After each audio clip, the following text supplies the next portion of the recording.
My guest today is Dr. Paul Laursen, an exercise physiologist, performance scientist, coach, and one of the leading voices in high-intensity interval training research. Paul has worked within elite and Olympic high-performance systems in Australia and New Zealand, integrating applied physiology into real-world sport. His career bridges laboratory science with field performance through data, testing, and technology. Paul is best known for his research on high-intensity interval training, exploring how manipulating intensity, duration, recovery, and load drives adaptation. He co-authored high-intensity interval training, co-founded HIIT Science, and has coached professional Ironman champions. He's also the co-founder of Athletica, an AI-driven endurance coaching platform built on decades of training science and wearable data integration. In this conversation, we unpack one of the most misunderstood drivers of VO₂ Max. Surprisingly, it's not more VO₂ Max workouts, but how well you can oxidize fat as intensity climbs. Paul explains how building a strong aerobic base improves fat oxidation and how that metabolic efficiency can actually raise your VO₂ max ceiling and help you run faster for longer without accumulating excess fatigue. We also discuss how Zone 2 and high intensity interval training complement rather than contradict each other when the goal is durable, long-term performance. From carbohydrate periodization and HRV-guided training to the evolving role of AI in endurance coaching, this episode is ultimately about building sustainable performance, especially for masters athletes balancing ambition with longevity. I hope you enjoy my conversation with Dr. Paul Laursen on the Endurance Lab podcast. Let me start by framing the conversation for someone that's watching this. So I would like to start with talking about the dichotomy between high intensity interval training, which is your specialty, versus Zone 2. And then I would like to talk about metabolism and fueling, which is essentially carbohydrate periodization, which is also something that you studied a lot. And then we can move into AI and the future of endurance coaching, or AI's role in the future of endurance coaching. You know, two very big or very popular topics in training these days is, of course, Zone 2 and HIIT, right? Yeah. Some people are totally in the Zone 2 camp and everything revolves around Zone 2. And some people swear by high intensity interval training because it saves time, it burns more calories. So I guess people take a bit of a different view. But what do you think is fundamentally misunderstood when people look at Zone 2 and HIIT, especially through the lens of someone that is in midlife, which is like you and I? Well, just to start, I'll just say I'm in all of the camps, right? And I'll just say that everyone's right, but it's like there's a time and place for everything, right? All are important, and you really want to take a holistic lens. And of course, I've spent a lot of research in both, right? So you had a fantastic. I'm mostly finished listening to it right now, but a fantastic conversation with Dr. Phil Maftone, my colleague, and really. I would really encourage the listener to go back and make sure that they've heard that podcast, because Phil does a fantastic job of really explaining the benefits of Zone 2 training or MAF training. They're really the same sort of thing, right? You're training at your exercise intensity that is below your aerobic threshold, right? So you're below the first threshold, essentially. Correct. Yeah, you're below your first threshold. So you're in your aerobic threshold. And that is your fat burning zone, as Phil nicely explains on that podcast, right? And you want to have that. You need to upregulate your ability to oxidize fat from your body, right? We're all carrying loads of fat on us, and that is even in the most leanest of individuals. But we need to be able to get access to that. And you only get access to that usually through nutrition, a combination of both the nutrition and this training and easy training. So both are, and there's a key regulatory hormone that's involved, and it's called insulin. And insulin is like the gatekeeper for whether you're going to burn fat or whether you're going to burn carbohydrate. And you want to keep that insulin level low so that the fat is allowed to kind of come out of the cells that are all around the body and then go into the muscle cells that are the mitochondria of those muscle cells that are burning that fuel. And when you do that, exercise becomes easier. You raise the power or pace that you're performing at, and the heart rate is ultimately capped or lower, and you're all of a sudden, as Phil says, you're moving faster at the same exercise heart rate, because all of a sudden you're no longer burning as much carbohydrate and you're burning more fat, getting more ATP, the energy molecule, to combust and propel you faster further. So that's the first thing. And it's not just actually about the absolute running faster at fat burning. Now, when we bring HIIT into the equation, which is also, as again, lots of people have said, and you've mentioned it, it's really important too. More calories burned in a shorter period of time. Great for making quick adaptations. Yes, it's all there as well, but you only adapt to that HIIT training optimally if you've got a baseline level of fat burning. As a runner over 40 trying to get faster and stay healthy long term, you have probably felt this. You're training consistently, but you're not really improving. Even worse, it can feel like you're just collecting miles without knowing which workout will actually help you improve. That's why I started using Athletica. It was built by Dr. Paul Laursen and his team of sports scientists and coaches around one simple idea. You improve fastest when Zone 2 and high-intensity interval training are layered together the right way. First, build your aerobic engine so you can burn more fat and recover better. Then, you add high-intensity workouts at the right time so you get stronger instead of worn down. Athletica helps you do this with training based on your body and your data, not a generic plan. What makes Athletica different is that it uses real science and your real-life data. It pulls your training from your watch, tracks how much work you're doing, looks at your fatigue, and uses signals like your HRV and how your workouts feel. Then, it adjusts your plan to fit your life.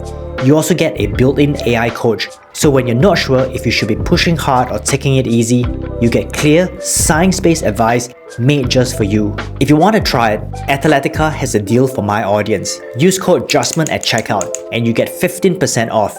It's not a one-time promo, but you keep saving 15% for as long as you stay subscribed. Click the link below and lock in your lifetime discount with my code. This actually goes back. It's anyone who has Laura running, because I've had to review and reread the whole book again prior to writing. It goes back into Osler. 1967 was the first,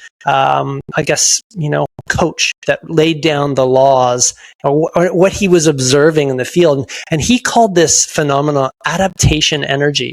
So he really didn't know why, but he knew that in the Lydiard principles, the Peter Snells, etc., when they laid down this large aerobic base, Zone 2, MAF training, etc., all of a sudden athletes had this robust health. And when they then gave the repetition work or the high intensity interval training work, he saw massive adaptations all of a sudden. But also equally noted that when that was absent from the athletes, diet, ultimately, they did not adapt as well. So it's like they could often burn out. So this is kind of the juggle that you're playing with, and this is why both camps are right. But it's up to you, the coach or the self-coached athlete, to sort of figure out, do I have enough baseline aerobic fitness, MAF training behind me, so that I can leverage now the HIIT principles and make those adaptations that I'm after to run faster. Why do you think downstream effect of that big aerobic base is health or healthier athlete? Is it because of the athlete's ability to burn fat? Performance matters, but so does body composition. As masters athletes, losing excess fat can help us move more efficiently and stay competitive. The problem is, if you're relying on a scale, it only tells you your total weight, not whether that weight is coming from fat or muscle. What I like about a body pod is that it gives you a much clearer picture of what's actually changing. It measures body composition from home with a level of accuracy that's normally only available in clinics with expensive DEXA scanners. What stood out to me is that it doesn't just give you one number. It shows how your muscle mass and body fat are trending over time, broken down by region. It even separates subcutaneous fat from visceral fat, which matters more for long-term metabolic health. For me, that kind of data is useful because it removes the guesswork. If I'm trying to improve performance while keeping body composition in a healthy range, I want to see trends over time. If you want to try it, Hume has a deal for my audience. Use code ENDURANCELAB for 20% off. It also stacks with Hume's current sale, so savings can go up to 50% total. The code's only valid for 7 days, and if you're in the US, it's HSA and FSA eligible, so your insurance may even cover it. Thanks to Hume Health for sponsoring this episode. Why do you think the downstream effect of that big aerobic base is health or healthier athlete? Is it because of the athlete's ability to burn fat? Yeah, there's a bunch of things going on. It's not just one thing, but when you have that health, however you want to define that, and ultimately it's an absence of disease, but you have a bunch of, you do have a high baseline level of metabolism, and mostly it's fat burning, right? You and me, Justin, we're sitting here, we're having this conversation, and we are burning fat, right? We're hopefully we're burning fat, and just if we're metabolically flexible. Metabolically, because we're not working hard, right? We're just sitting there having So that baseline level is really, really important for running things that keep us healthy, like our immune system, right? Immune function, keeping bugs at bay, and making sure that everything is good in that perspective. And there's so many other little chemicals and stuff that are moving around. So your triglycerides are being burnt, your ketone levels are up a little bit, right? And ketones are the energy. We now know that those are the energetic molecules that give our energy, our brain lots of energy. In addition to the glucose, our glucose levels are stable. So that you have that, and then, but also from the MAF training, and I just had Guido Clausen on my podcast, and he spoke about his latest study that really showed when he analyzed over 200 athletes across both masters athletes and young athletes, and he analyzed the data on training peaks. He showed basically that when he looked at the cardiovascular adaptations, the ventricular adaptations, he actually measured the size with MRIs, and it was the zone 1 and zone 2 time training that was the largest impact on the size of the ventricles, the size of your heart. So the other thing that MAF does is not only MAF training does, it not only makes you burn more fat, it also makes your heart size larger as well. So now you can imagine you're healthy, you've got an incredible base of fat burning, and you've got a big heart size. And now you go to do your high intensity interval training, and it's like you deliver on those sessions, you recover very fast from those sessions, and you adapt. And that in a nutshell, what I just described there is the formula of the world beaters, right? If you look at our elite athletes out there, that is what they've figured out that they're doing, and that includes masters athletes too. They've still got that same puzzle to try to solve. Same principles apply. Apart from just being able to perform or being able to run faster at a low heart rate, when we do a lot of MAF training or zone 2 training, at 135 beats per minute, for example, you're producing 2 millimoles of lactate per liter. After aerobic training for, say, 18 months, you might be at 135 beats per minute, but you're only producing 1.5 millimoles of lactate per liter. I've tested this on myself, and my lactate and my heart rate kind of decouples after a period of low intensity MAF training. Am I right that it happens physiologically in that sense? You sure are. Okay. So let's just to be clear, let's just call it a locked 135 beats per minute, and then we'll call it a 2 millimole, and we'll call it a 1.5 post training, right? And so let's think about what's going on. So we've done this block of MAF training that, again, our zone 2 training. And now what has happened at the cellular level? Remember, it's the cells that are providing the energy to propel you forward, right? So those cells are just like they're little machines that are in our muscle cells that are their whole job is to take the food that you've eaten, the energy from that food, and to convert that chemical energy into mechanical energy. So what's happened at the mitochondrial and cellular level is that all of a sudden you're now burning more fat in that mitochondria, and that runs the process of what we call beta oxidation. And what was happening before, when you had the 2 millimoles, you were running a little bit more glycolysis, and the glycolysis factor is going to output more lactate, right? That's the byproduct of that. Correct. So that's what's happened. So you've ultimately beefed up the efficiency of your mitochondria. You've likely proliferated the number of those mitochondria, the density of those mitochondria. And so they're in that same packed cell. There's more of those.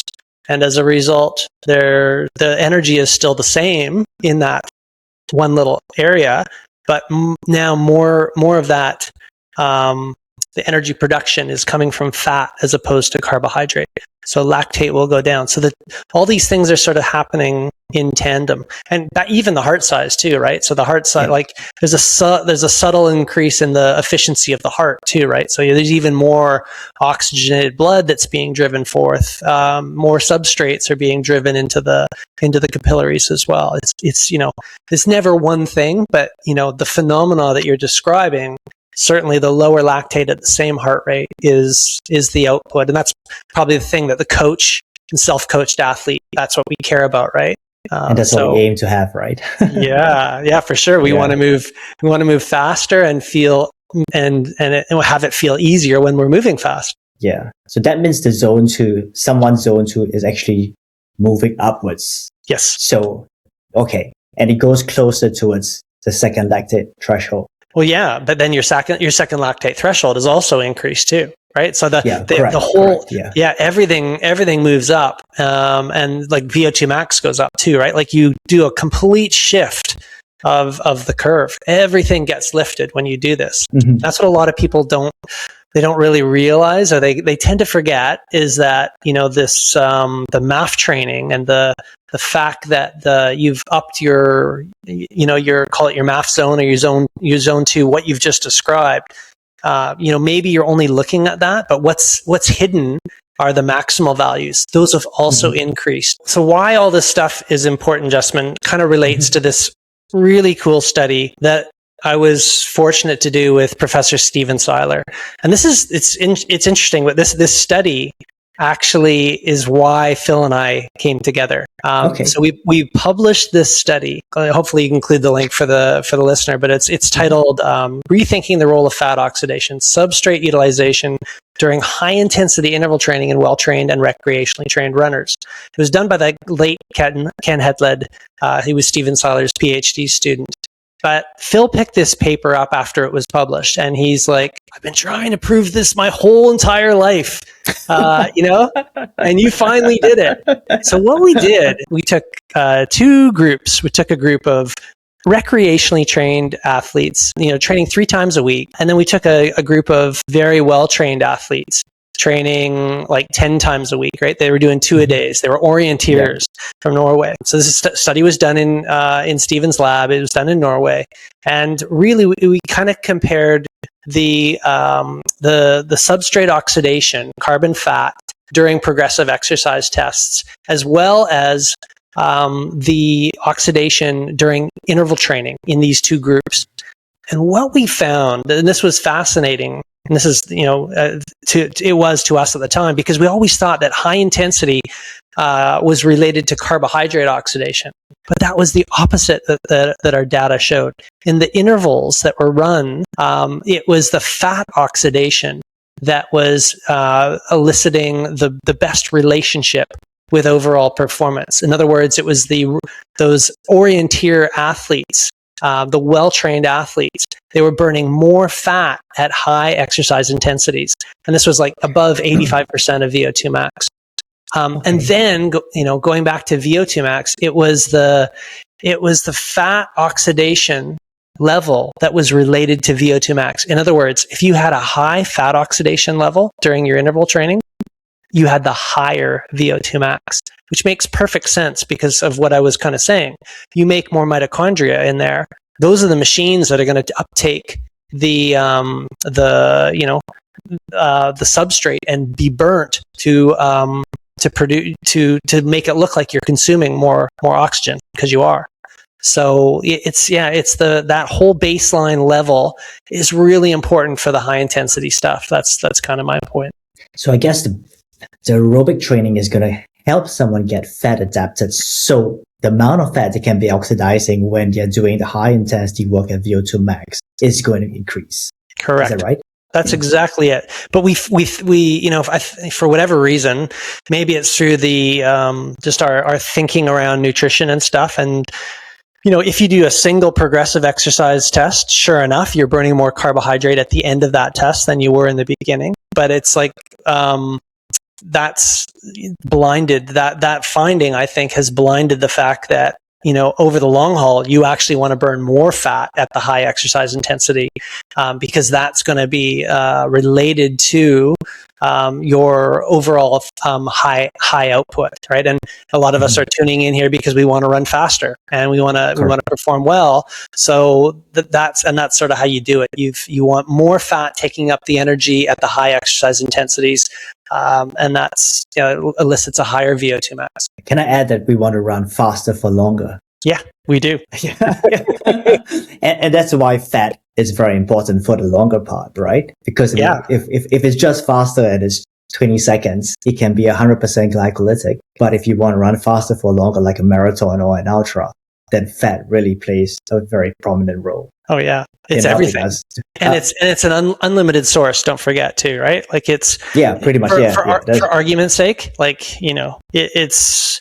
I think I live in let's call it Vancouver, and if I could, if there was a gun to my head, I could walk or jog to Los Angeles, kind of thing. Like that's how much fat is on my fairly lean body. It's totally limitless for argument's sake, for practical sakes. So, but so many of us, we get trapped in our ability to access it. And that's where you got to pull a few different levers sometimes in your nutrition manipulation. Let's quickly talk about the levers now that you mention it. So I believe zone 2 or math training is one lever that helps you access your stored fat as energy. And I would assume that your diet could be another lever. Yeah, it's a big one. It's a big one, and I think we've started to realize that in the last decade that it's maybe even a bigger lever than the training itself, especially for the aging athlete. I know myself personally. I got away with a terrible diet when I was in my 20s and even my early 30s, but I hit 35 and things caught up on me, and I'd started to develop metabolic inflexibility, let's call it. So, evidence of chronic disease creeping up, metabolic dysfunction, high blood pressure, these sorts of things. And that's fortunately when I met, really started following Tim Noakes, and I had to switch my diet. So if you're, if it's the young athlete, maybe they get away with it, but for the older athlete, we start to become more insulin resistant. Ultimately, when you have that carbohydrate, you need the hormone insulin to be able to open up. We use it like it's like a set of keys, and those keys go into the cells and they turn it and they open it up. But of course, when you get too much insulin up there, the key locks disappear a little bit, and there's just we get resistant to it. It's just, so you can't get the glucose in you anymore, and it winds up spilling out, and just you have these high sort of chronic levels of this glucose, and glucose can be a little bit of an oxidant, and it can be a little bit harmful. It's actually a little bit of a toxic chemical when at high doses for too long. You don't want to have these big spikes and this insulin that's up all the time. So there's kind of two ways you can go about keeping the insulin low. One is the exercise, and two is the diet, and probably also the timing around that diet, or the quantity of carbohydrates that's in that diet. Also, I would say the quality of the carbohydrate that's in that diet. So taking in a gel is totally different than having a bite of having an apple, right? So there's totally there's massive differences in that. So just be aware of that when we're pinning things on carbohydrates. It's not an evil it's not an evil substance by any means. It's a tool to use, but then there's better choices than others to make around that. So the more you can ultimately improve the quality of your the carbohydrates that are coming in, being less processed sugar and more more quality complex carbohydrates, the better off you're going to have. That you're going to have sort of a slow rise in that glucose, as opposed to a big spike that's going to, insulin is kind of coming with that spike too. And that in itself is one of the key levers that you can use to shift the fat metabolism and raise it up. What's your view on fasted training? I think it's one tool in the toolbox to use for athletes. I don't think there's anything wrong with it at all. Okay. I use it in a lot of my athletes. So I train Ironman triathletes, and some of the gentlemen that I've trained and women I've trained have gone on to win world events. So large scale events. And in some of those individuals, they go from, they can do 6 to 8 hour fasted rides right out of bed. So that's the level of fat oxidation that they go out, and they're riding 200 watts and they feel it's easy. And it's just like, so that's the level you can get at. And Tour de France coaches have known about this little trick for a long period of time. But like anything, there's it's always the context. You have to recognize the context, right? Like someone doesn't do that out of just right off the bat. That is worked up slowly over years, many years, and many like big hours and such of training. But this is the one, like the example of the ultimately metabolically flexible elite individual. And of course, we have someone that might be sedentary, and they might be overweight or obese, and they have so there's everyone in between. So it's about finding where you are at and finding about what you can use and sort of starting to understand these principles, and then to make sort of one step in the right direction towards becoming more metabolically flexible. And when I say metabolically flexible, I'm talking about the ability, kind of what we're talking about here, to utilize the fat that is stored within your body. When it's time to use the fat. Yeah, when it's time to use the fat, right? Yeah, and there's a time and place to use the carbohydrate too, right? Like, correct. Let's not forget about that. So there can be quality sessions where you want to get the most out of that session. The saying is, fuel for the work required, and so there's certainly that principle there too. And so on a quality session, there's nothing wrong with making sure that session is fed, have good energy on board, and we hit a quality high intensity interval training session. So there's still a place for gels. There is. It's certain for me. It's mostly in convenience and racing. I'm not I try to get the athletes that I work with, we try to use more whole food sources as best we can. And because ultimately, sugar is sugar, and it can be a little bit of a toxin. So certainly when the race is on the line, you throw anything you can at that, because you're out there to do the best that you can. But the more I believe that you can do, do sort of more whole food sources predominantly outside, in the training environment, is probably going to be better. The other exception might be like a quality set. Okay, so that you're going to be doing a key race. what the race nutrition is going to be on course. Well, let's prepare for that race nutrition. That would be potentially a context there. You want to, so it's like prepare. So there's no surprises on race day, right? That would be one context where I might change that. So feel exactly like you would during the race, and you do that during the peak of your training. Exactly. Like the month leading up to it, right? Where it's like, okay, here we go. Let's get ready for this, right? This is what it's going to be. So no surprises on race day. We're doing simulations, right? And the simulation, And in base training and in off season, you are just using complex carbohydrates, or just making sure your diet is whole foods, clean, nothing processed, and 100%. Allowing your body to upregulate the ability to burn fat. Yeah. That is right. And that makes perfect sense, right? Like, you're laying down the foundation in that, and you don't want, if you're laying down that foundation, the building blocks, you want to be so robust So you want to be as healthy as you possibly can, because especially once it, starts, we start building up there to the important quality sets, the key, that are going to prepare us. We have to be so healthy and robust so that we recover from it. So we can do that work and then recover after. Let's pivot a bit and talk more about high intensity interval training. But before we go there, can we just define exactly what intensity is high intensity interval training? Perfect place to start. 85% VO2 max? Is it 100% VO2 max? What are we talking about? Yeah, perfect place to start. So let's start with the definition of high intensity interval training. And it is, work that is done above your anaerobic threshold, right? We'll call it the anaerobic threshold, not the aerobic threshold that you spoke about with Phil. It's the, your LT2 or your VT2, or your maximal lactate steady state. It's, the 4 millimole sort of point. It's above everything. That's like the minimum, and everything above that up to all out, right? So that's really important to know. And and then of course the other key fundamental of HIIT is that it's separated. These exercise bouts above that, threshold are separated by periods of recovery or complete rest.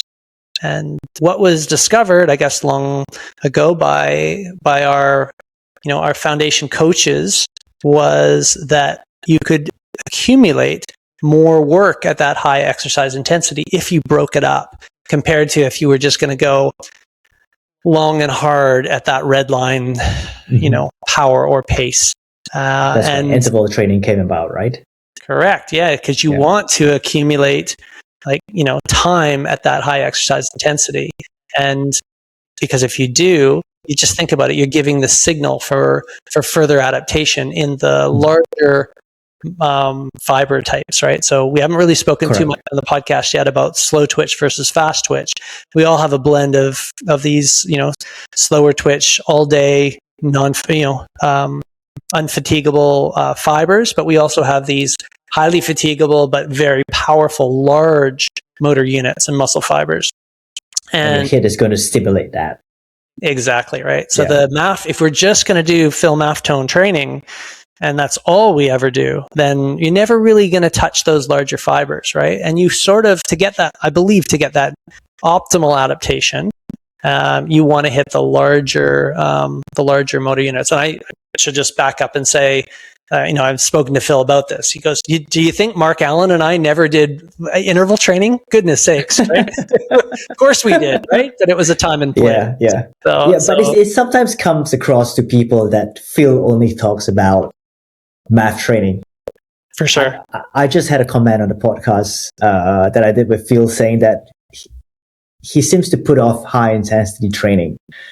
And I replied to that saying, no, I don't think he does. It's just that his work is about the aerobic base and building that foundation, but he's not putting off the high intensity work at all. No, he's not. And just so you know, he's the author in chapter 7 of our textbook, which is like the high intensity.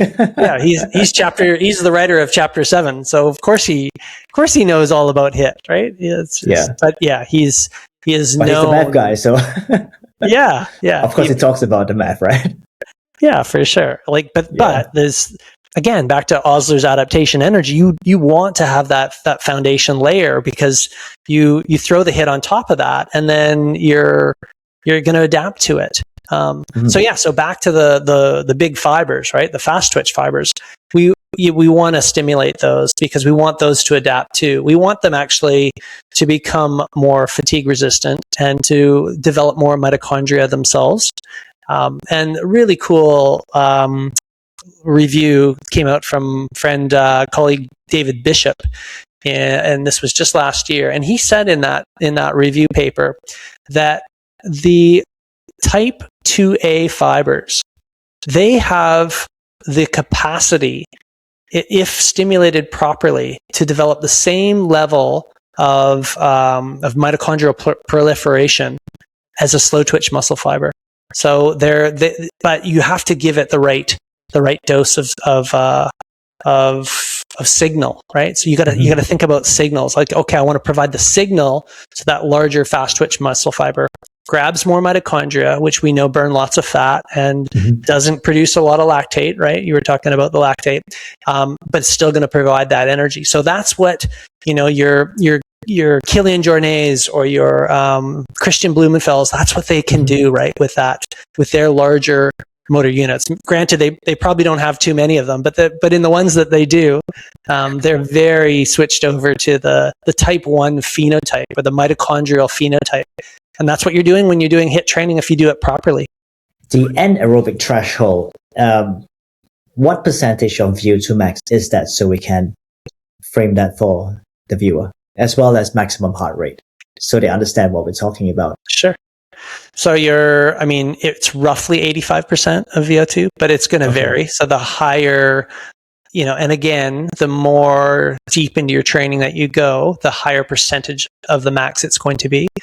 And then max is max, right? It's probably anything you can do for 3 to 5 minutes, right? So,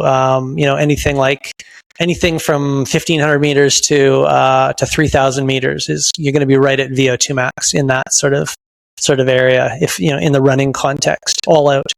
And so observe what your heart rate gets to at the end of that, and that's going to be max heart rate and max VO2, and then it's percentages of that kind of work down from that level, and it varies depending on the individual and their abilities, but that's kind of the pace that you're sort of targeting. And this pace too. You feel it in your effort level and in your breathing level, as well as Stephen Seiler likes to remind us. You should really hear and feel a high breathing rate, and you should really be moving air sufficiently through those lungs, so much so that it's audible. You talked a bit earlier about being intrigued or being fascinated about finding out what the minimum effective dose of HIIT training is. So for a midlife runner, what do you think would be the minimum effective dose? And how would they balance their low intensity versus high intensity? Is it 80-20 model something that you would recommend? Yeah, I think 80-20 is like Stephen promotes is a good starting place, right? And it could be even closer to 90-10, right? So again, we are searching, like you said, for that minimal effective dose. Less is often more in this case. We've started to realize it's a lot less than we realize. And the important thing, I believe, is really that foundation level first. So if you are just starting out, especially if you're in the camp where maybe you're really time poor and time restricted, and you're kind of the mindset that you're just doing the HIIT stuff a lot, maybe try a new method and try to develop that zone 2 and that base first, and would be my recommendation. And that includes walking too, right? As Phil was saying probably in the podcast, where sometimes you can even do these walk runs too, right? Where if heart rate starts drifting up too much, put that back down first. And then, so have the adaptation energy ready to go first, right? Like have the baseline level first before you start putting in the real quality work. But then when you are starting, start with 10%. And then, maybe as you go deeper into your overall fitness, and closer to the event itself, we might get up to more the 20% sort of level. So it's every individual listening to this is a certain context and a certain situation, and there's going to be different recommendations for every single person. And this is why, maybe we'll talk about it a little bit later. This is where AI programs and AI systems can get down to the individual level to determine or help them determine what is ideal for where they're at, wherever they're at. Does training too much anaerobically dampen aerobic adaptations? Yeah, I think it probably does, because, and I think it comes down to another important area. And I'm not sure if you've had too many people talk about heart rate variability and the nervous system. Great. So your listeners will be astute and be familiar with heart rate variability and the importance of the nervous system. And this is really where we can get insight into our readiness to adapt to that training. So if you're monitoring your HRV regularly, and you can kind of see what your baseline level of nervous system. Remember, it's like for the listener that's just starting out here, learning about heart rate variability.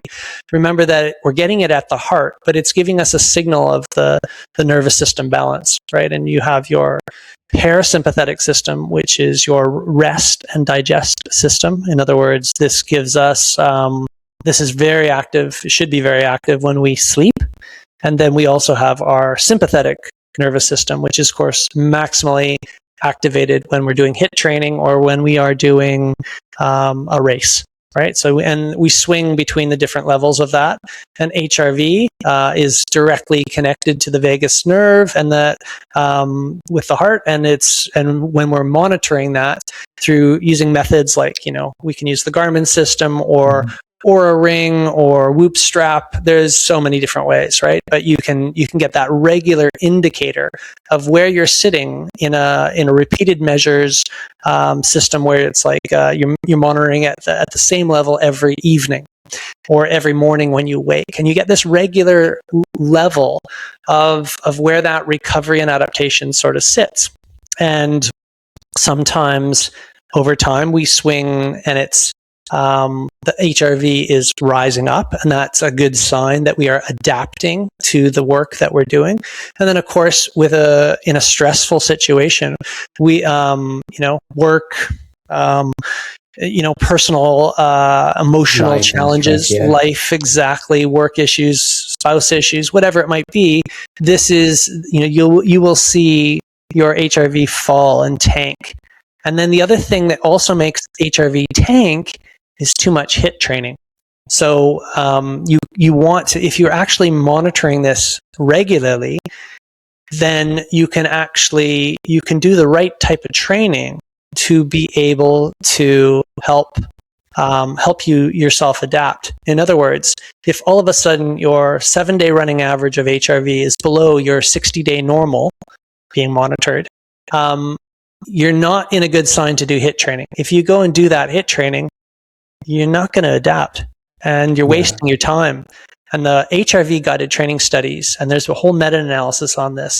It's actually started all in, I believe, in Finland. Antti Kinmaneveli was the first, researcher using the polar system to be able to analyze this. And what they did was they trained athletes hard only when their HRV was sufficiently normal or increasing, and they trained them easy zone 2 MAF training when their HRV was in the tank. And ultimately that's how, in a perfect world, that's how you too can curb the decision around your training. If you're super stressed and whether you need to measure HRV or not, maybe you just know I'm so beaten, stressed, right? But HIIT training is probably the last thing you should do if you're just absolutely flogged, because you're giving more stress on top of an already stressed physiological system. It makes no sense. And so at least in terms of adaptations, which we all want to do. Yeah, that's what I understand as well, that you can actually go through the high intensity training when your HRV is low, but you don't get the adaptations from the training because your HRV is low. So you're wasting your time doing that HIIT training. Well, you're not wasting your time, but you're wasting the pain that you put into the high intensity training. Yeah. You're better off doing a low intensity effort, because that might actually raise your HRV after, if I understand it correctly. You understand correct. That's exactly it. But it's maybe people do that anyways because they need to feel, they need to do something for their situation. So, but if you're strategic around trying to get the best out of yourself, to you have a goal in mind. If the goal matters, then you probably want to follow an HRV guided training process. Is there a long-term cardiac cost or effect from endurance training? Does it accelerate cardiac aging? whether it's high intensity or high mileage at zone 2? Yeah. So this is, again, I'm very fortunate to have just got off a podcast with this. Okay. And that was Guido Clausen, the guy that did the MRI study on the heart and showed that the zone 1 training was the big amplifier of your heart size and the power of your heart. So the second half of the conversation, he educated me. I'm no expert on this one, but he educated me on the fact that there's no, while there may be some signs of increased calcification in the arteries and around the heart as well, the function itself, there's when he looks at it as a group, there's no evidence that he could see from his research yet that there's any negative influence of the endurance training, because it's a question that we all have, especially you and me, Justin, as we age and we continue to do the sports that we love, the endurance sports that we love and make us feel good, and we feel like they keep us healthy. There's nothing that he can see yet in his quite extensive data set that is like a negative confounder. Individual issues all the time, but that's equal across the general population too, and no real difference. Probably the biggest confounder is what we've been alluding to, and that's quality of the diet in terms of the thing that's likely going into creating that calcification. And again, if I could have my days again as a young kid, I would have had less sugar in my diet. It does seem to be not a great thing if we want to think about the long road ahead. That's reassuring for sure. Yeah. Well, especially if you've gotten off or at least moderating somewhat and not being too excessive with your processed food and sugar intake, you're doing really well. I mean, reassuring us in the cardiac aging that we're not accelerating cardiac aging by engaging in endurance training. No, but again, I think in the context, like you could, you would still, there could be thinking around the fact that if you're just stressed all the time, like you've got a business job and you are working your tail off and you're not sleeping well, and maybe you're eating not as great because of, you just have to find something. And then the exercise that you choose is only the HIIT training. Yeah. Even though you're exercising, you might not actually be doing the good things there. You might be kind of increasing the calcification. Matches on all ends. Yeah. So it's so easy for us to stand on a podium and say this stuff. We recognize it's a lot harder to do, but knowledge is power. So if we know this principle, maybe there's something that we can do and change in our life to work towards what we know is optimal. What about neurologically? Is there an effect, positive or negative, as a HIIT training and low intensity endurance training? Does it have a positive or negative effect neurologically? Yeah. I'm no expert on it, but again, I'm really fortunate to have some great podcast guests. And I had Dr. Tommy Wood, and he just wrote a book that comes out next month called The Stimulated Mind. And Tommy was telling me about the power of some key molecules that get produced when we exercise, and those two key ones that the brain just loves are lactate. The brain loves lactate, and yes, it does. And also the brain loves ketones. So those are the two big ones. And when you're exercising, and this is again the benefit of having a small dose of HIIT every once in a while. So you can see my bike here. Like I've got tomorrow morning. We do a velocity session on Athletica, and it's I love doing this bout of 30-30s. I know my lactate rises, but again, that's the 10% that's in my diet, and I know I feel so good afterwards, right? It's just great. So yeah, absolutely. There are some key things that go on in the brain and neurologically that keep us more intelligent, more optimally, firing across all aspects of our life, more resilient, and happier ultimately. Talk to me a bit about carbohydrate periodization. How does someone structure it into their training or utilize it to its fullest potential? I think one of the first guys that told me and taught me about this was Trent Stellingworth, and he did one of the first studies showing this in terms of he just published a case study in some elite marathon runners that he was working with, I believe. But what they did was they did kind of what we were talking about, was they did the fasted training or the low carbohydrate training. And like Trent's one of the he's a proponent of using carbohydrates appropriately as a tool.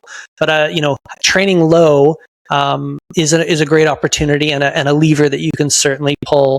If you're well fed, you've had a great meal, and then you sleep, and then you wake, and then you sometimes have your black coffee and get out the door and start doing your work, right? But then you come back, so you've amplified the time at low carbohydrate levels, at low insulin levels, and probably upregulated your fat oxidation level. And then after that, you're also the cells are wide open because we use a non-insulin dependent opening of the cells just through the exercise that you're actually doing, and they're ready to kind of take on carbohydrate at that point. So that's a great first sort of start and lever that you can pull as a runner.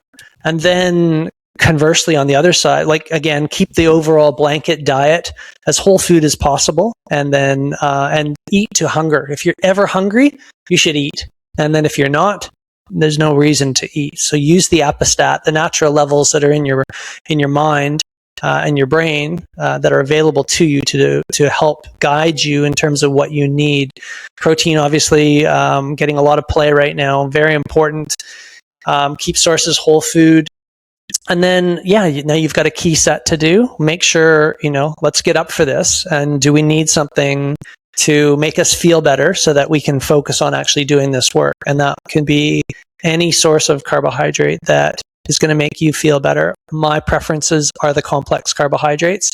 Maybe they have a little bit of a sugar in them kind of thing, something like that would come with a little bit of fructose, like a lactate. Fructose is the real sweetener, and could be a banana, could be any of those sorts of things. But they give your we've been talking about the central lift. Well, they give your brain that stimulation, and allows you to perform quality in that session. Okay, so the goal would be to become a fat adapted athlete and use carbohydrates as a tool in racing or in certain parts of the training. That's what we want to try and achieve. Yep, for sure. And again, there's every other philosophy that out there. Not everyone's going to be on the same page with me, but that's where I, in my stage of my life and understanding, that's how I see things, and that's how I train my athletes, and that's how I train myself. And you get very good results with that, I guess. No, not too bad. Not too bad. Yeah. You get people winning age group in the Ironman and all that, right? Yeah, so not even age group. I guess it works. Yeah. Oh, no, okay. The big thing, so Andy Busher, Kyle Buckingham, they won Ironman South Africa, Ironman Lanzarote. So yeah. So even at elite level. Yeah. So I've Luke Evans on the front cover of the Athletica website, and he won Ironman Canada. Okay, Athletica. So let's pivot a bit and talk about AI and coaching. It's becoming quite popular for people to go onto ChatGPT and ask it to generate a training plan for them. In my experience, it doesn't work, even though it does generate a training plan. There's so many loopholes. So can you talk a bit about what are the limitations and what people should be taking note of? So, let's start with figuring out first and foremost, when we talk about ChatGPT, Gemini, Claude, whatever large language model we're talking about a large language model, and it's memorized the internet and all the words that are in the internet, and it's found a model on that. So it's a predictor of the next words. That's how it feels to us when we're conversing with a large language model that it's thinking, but it's although this is a debatable topic, it's not truly thinking. It's just predicting the next set of words continuously. And it does this, better and better every day. What it needs, you may note when you're using these programs that the more context you give them, the better they perform. So if you do a one-off and you ask, what should I do today? Without that context and the background information, it's not going to do a very good job to your first point. However, now, if we hooked it up to more context, say, for example, your wearable data, right? So say you actually could hook that up to your Garmin data files or your Strava data files or Coros or whatever it might be, and actually backload those in. And then if you started using models that are sports science tested, we start to get some more information and something that's more useful in there. And that's ultimately what we've tried to create in Athletica. So for example, if you went to Athletica, you would plug in your race date, and then you would connect your wearable. And as soon as you connect your wearable, you have, it downloads the last 6 weeks of your training. So it can actually see kind of how you are running in terms of your pace profile, how fast you're running for how long. And, we draw this pace profile from that. We look at the heart rate that is across those sessions as well. We can determine thresholds. So all the thresholds that we were talking about that often we would get from a laboratory, we should be able to get those almost right off the bat. Sometimes some fine tweaking is needed, but then we can also use some exercise training models. And the big one that we use is the Bannister model, the Bannister TRIMP model. And we can provide logical doses of stress, training load, on any given day, and then we can monitor the theoretical fatigue from that. And we use all the sports science tricks that we know, like including we ask you what your RPE is in any given session. Mm-hmm. We ask how that session felt. We use comments, and we analyze the semantics of your comments. In other words, the words that you're actually choosing to use. And then, of course, we use HRV, which I was speaking about before. So you get all these different inputs, and you get more context. Now you all of a sudden have a better output on a daily basis. Plus, we have an inbuilt large language model ourselves. It's not ChatGPT, but it's our own AI coach that is the model of, we use the OpenAI model, and you can converse with that coach, and it reads your data to get more insight on a daily basis. Yeah, so basically you need context. You need to give it context. You still need to train the AI. You've got to give it guardrails, right? So we need to input the methodology to the AI with the context before it can start spitting out a useful plan for you, correct? Correct. And that's why you build Athletica. So you're essentially putting the large language model into the platform. You're adding in the training methodologies, and then you're pulling the context from the athlete, putting all that together, and then it's meaningfully generating plans for the athlete. You got it. Okay. And that's you articulated it better than me, so thank you very much. But ultimately, this methodology is input into the system, and that is the trick. And when you just go to ChatGPT, there's going to be a lot of, again, it's memorized the internet, so there's a lot of different methodologies. Not every single one might be correct. So our secret sauce, or whatever you want to kind of call it, is that we've tried to we say we've built Athletica on the shoulders of giants, and when we say shoulders of giants, we refer to our forefathers of scientists and coaches that have gone before us. We've tried to take their those models and input those into Athletica, so that the end user gets, ultimately world-class Olympic level coaching for them, using these same principles that our Olympians use. So once we have all those components integrated together with the AI, is the AI able to determine whether a athlete needs more volume or he needs more intensity at a given time? And how does the AI do that? I'll be honest with you, Justin. We're not perfect yet in terms of the implementation of changing training sessions, like your coach can kind of do. But we do have the system where you can ask your AI coach, your large language model, and it will advise you against or for doing more or less of a certain thing. But otherwise, the models are somewhat static within the plan. They are adapting, but there's so much context in any given training program and situation for any individual. That's where the AI coach kind of comes in and can rescue you, because you can immediately ask it a question. It grabs all the context. You can give it more context, and it will give you a recommendation for any given day. We'll move that session over here, or make sure you don't do the HIIT part of that session, because that's going to exacerbate your adductor strain. And again, it has a memory. So it remembers, the adductor strain that you had 3 months ago. It will advise against certain exercise sessions because of that. So pretty cool. And it's like a coach in your back pocket. It's available in an instant. Are there any signals that the AI can detect that would be better that a human coach can detect? The risk of injuries, the risk of overtraining syndrome? Yeah, you got it. I mean, I think, again, because I'm a coach, I miss things all the time as a coach. And I should be a fairly good coach by now, right? I've done it for a long time. And I miss things all the time. I just don't have the power to, in my mind, in my brain, or the capacity to look at every single data point and get insight from that. And or maybe I don't pick up on semantic cues. When I say semantic cues, it's like the feelings, but the AI does.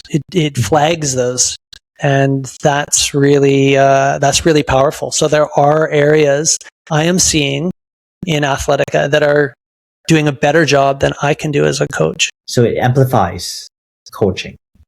Or it amplifies the human as a coach. It does. And I should say, for any coach that's listening, we have a coach version as well.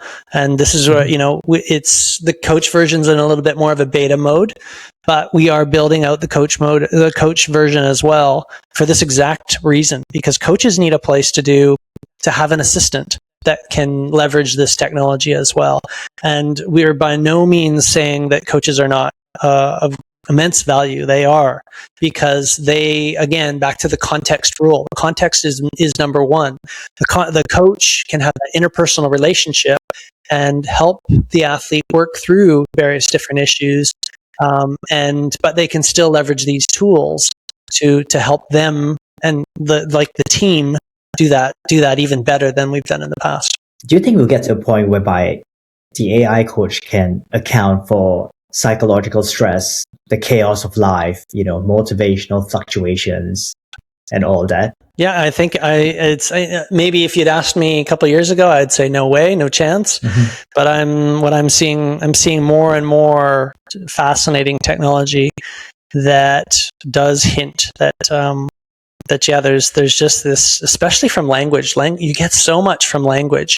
It's remarkable. And then facial expressions, our cranial nerves are linked to our central nervous system. So you can actually, if there's visual inputs that are happening in the future and in the next couple of years, those will be picked up. Yeah, I think some sensors on the body, like your CGMs, but something else that would send information back to the AI.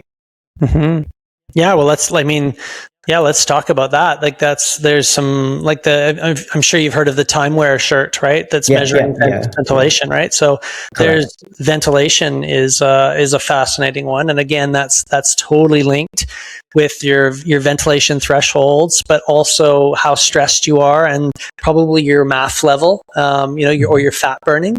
So that's probably something that is going to be getting better and better in the next couple of years, and being more interpreted. CGMs, of course, that you just said, but also continuous lactate Though there's a lot of continuous lactate sensors that are coming to the market. The info that we're getting from the accelerometries to get insight into the neuromuscular fatigue and, ultimately that pop factor that you have as a runner, right? Like, there's some days when you really got that pop factor and you feel really springy, and that's when your neuromuscular system is primed and ready to go. And then there's other times when you're feeling a little bit flat, right? And then so there's a longer ground contact time relative to the flight time. So that info is kind of coming through in a lot of the sensors too, whether it's in the watch, the heart rate monitor strap, on a wrist or on an armband. But yeah, so we'll have this conversation next year, Justin, and there'll be a whole bunch more that's happening for sure. What would be your ideal future for AI and coaching? Well, I'm a scientist first and foremost, right? So I told you the story when we started, how I, came to Revelstoke where I'm at. There's no university or Olympic program here, but I was kind of like, I could see this world that was sort of happening, and I could see how the laboratory was moving from the labs that I worked in, but out into the field. Yeah, my vision is that that's going to just continue. That all of the work, the work is going to be even more valuable. That's being collected in the field. And my vision for Athletica is that it becomes a research platform, and it already is, as well as an assister to humanity and those that want to be healthier and run faster. So that's my vision and my hope as a scientist, and now I guess entrepreneur. Before we land the plane and run out of time, is there a question that I should have asked, or something that is very important to the work that you do?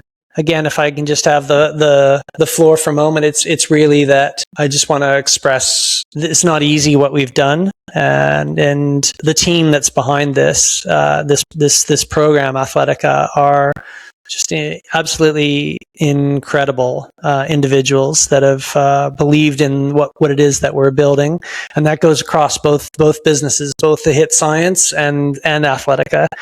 And they don't get paid much, but they're they're